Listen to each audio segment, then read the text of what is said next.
Hey everybody, welcome to another special Crack-A-Pack on the Mana Leak. I'm John. As always, we've done Homelands, and we've done Conspiracy, and we've got something else kind of on the cheaper end. We've got Magic the Gathering core set. This is, back then they didn't really tell you what core set it was, but this was the 8th edition core set. So this was what's known as 8th edition. It was white bordered, it was entirely reprints. I'm not actually sure offhand what the value cards are, but I can't imagine there's that many. But we're going to crack into this and see what we would take, pack one, pick one, if we were drafting the core set.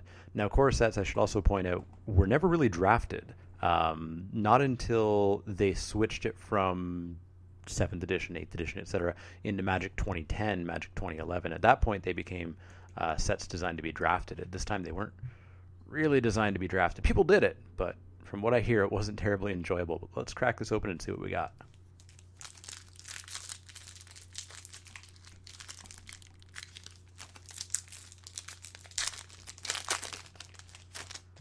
Oh, those white bordered cards. Well, first up, we've got a Volcanic Hammer. Let's get that in frame there. So Volcanic Hammer deals 3 damage to target creature or player. It's pretty good for 1 and a red, but it's a sorcery, I might point out. Yeah, it's like a really, really, really bad lightning strike. Sorcery speed, removal, not kind of where I want to be, but who knows in this core set. I mean, removal is removal, even if it's sorcery speed. This may have a place in our final consideration, but hopefully not, but who knows what this set has. Next up, we have Merchant of Secrets. This is a 2 and a blue creature wizard for a 1/1. And when it comes into play, well, you get to draw a card. I mean, that's something, right? 3 mana to draw a card, plus you get a 1/1 off of it. I mean, it doesn't sound that awesome. There's significantly better cards these days in Magic. But even back then, I don't think this was probably a big sort of powerhouse. Next up, we have Spined Worm. Spined Worm's a card that I know. I remember this from Stronghold, I think. It's a 4 and a green, 5/4. End of story. It is a 5 mana, 5/4. Nothing else going on with it. Obviously, we'd prefer this to have Trample or something like that. Something a bit more fancy than 5/4. Something you would probably pick up late in the draft, maybe in a ramp strategy, but not terribly exciting. Next up, we have Dusk Imp. Dusk Imp is 2 and a black, 2/1 flyer.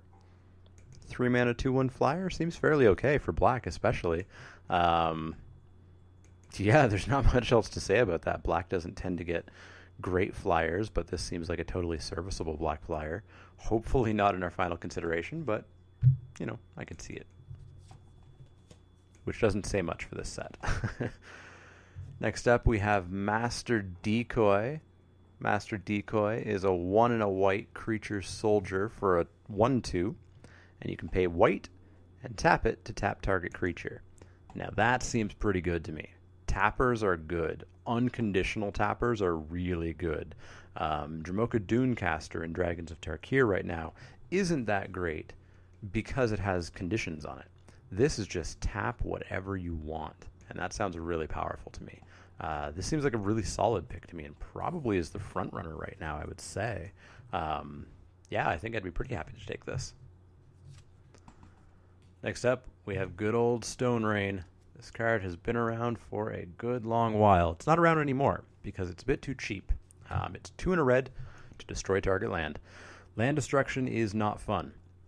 Land destruction was a horrible part of Magic. It explicitly made players not be able to play the game.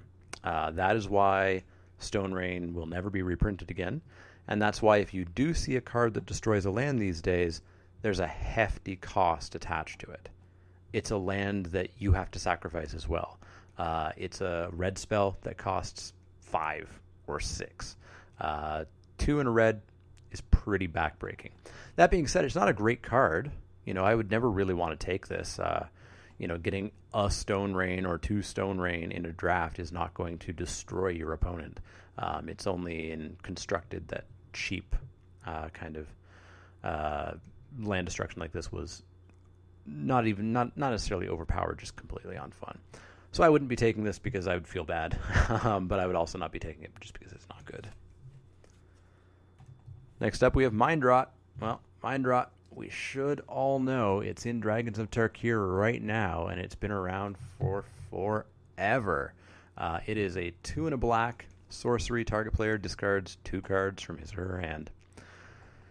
Yeah, I mean, I played Mind Rot today when I recorded a Wacky Wednesday video. I play Mind Rot right here and there when I'm seriously playing Magic, not on Wacky Wednesdays. It's totally serviceable. It's better in sealed, and it's also totally skippable. So, and that's, just where I'm going to put it for 8th edition, I think. Next up, we have Elvish Pioneer. This is a 1 and a green creature elf druid. It's a 1/1, so it's a 1/1 for 1. When Elvish Pioneer comes into play, you may put a basic land card from your hand into play tapped. So it's a ramper, and it's actually looks kind of like a not bad ramper to me personally. You play this on turn 1, and on turn 2, you're going to be at 3 mana. Seems fine to me. It seems like this is just basically a Llanowar elf, except slightly more resilient because the mana ability comes from a land and not from the elf itself. This seems fine to me. I've never played this card. I've never seen this card before, but it seems totally fine to me. I think I would probably consider taking this relatively highly. Maybe I know nothing about 8th edition, but I like the sounds of this card. Next up, we have Sea Monster. Sea Monster's been reprinted many, many times as well. Sea Monster is a 4 blue creature serpent for a 6/6 that can't attack unless defending player controls an island. So it's a 6/6 defender most of the time in most matches. And then sometimes you'll play a blue opponent and it'll be a 6/6 that can attack for 6. Not exciting. Not what I want to be playing. I don't want to be playing a card that potentially does nothing but block for me in a game of Magic. I want to be aggressive. Even in a control deck, I want to have creatures that attack, not creatures that potentially just do nothing, especially when they cost 4 blue. So, not taking Sea Monster. All right, next up we have Reflexes. Nothing else fancy going on with it, just Reflexes. It's a single red for an enchant creature. These days it would say enchant creature aura. It would say enchantment aura. Enchanted creature has first strike. Seems bad. Enchantment aura is obviously not the best cards around. They have to be really awesome to want to be play. It's a single red, which is a relatively low cost investment, although you do have to pay the cost of having this in your deck. And just giving a random creature first strike doesn't seem like something I really want to be doing.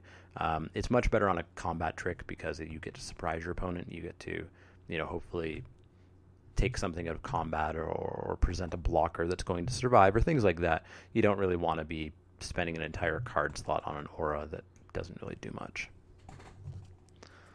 Next up, we have Spirit Link. Spirit Link is also a card that I remember from a long, long time ago. I remember that from the cover of the Microprose Magic the Gathering computer game.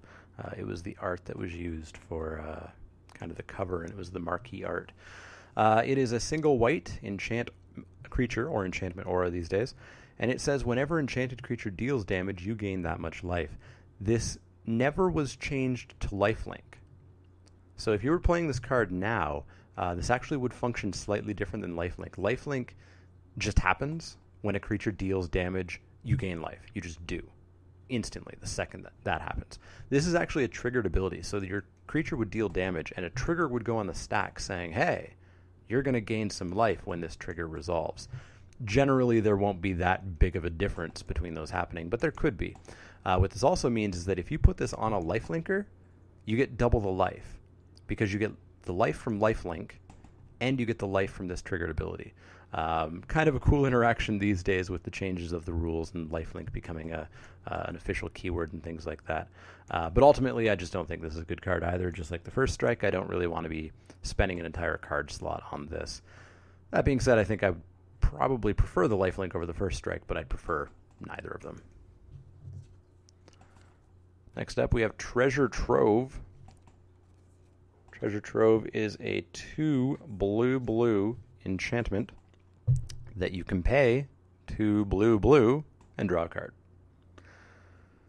Seems interesting. Knowing nothing about this format, I don't know if this is playable. If there is a blue, really grindy control deck, then this seems like awesome card advantage for the late game. If there's not, this seems awful.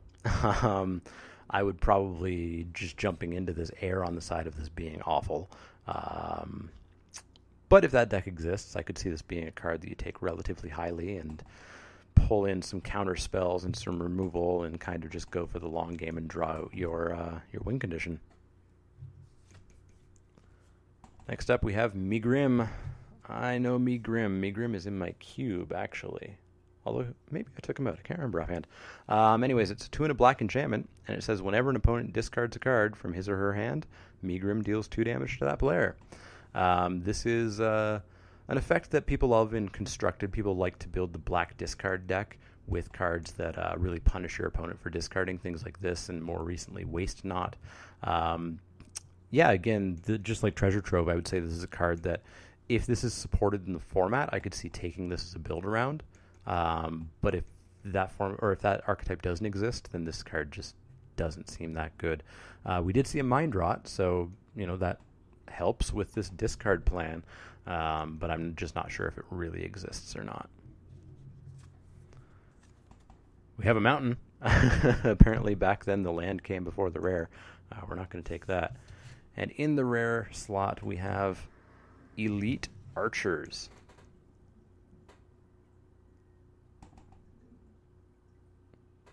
Not sure if that focused or not, but Elite Archers is a 5 and a white creature soldier for a 3/3, and you can tap it and it deals 3 damage to target attacking or blocking creature. Well, that ability seems pretty good. The caution I would have here is a lot of people will read that and say, aha, I get to kill a bunch of their creatures all the time. But your opponent's just not going to attack into it. They're not going to just be giving you free creature kills all the time. It's going to stop your opponent from attacking. It's not going to stop them from establishing their board. That being said, forcing them to not attack is still pretty good. Forcing them to really consider their blocks is pretty darn good. This does seem a little bit expensive, though. 6 mana for a 3/3 that does this sounds like a lot to me.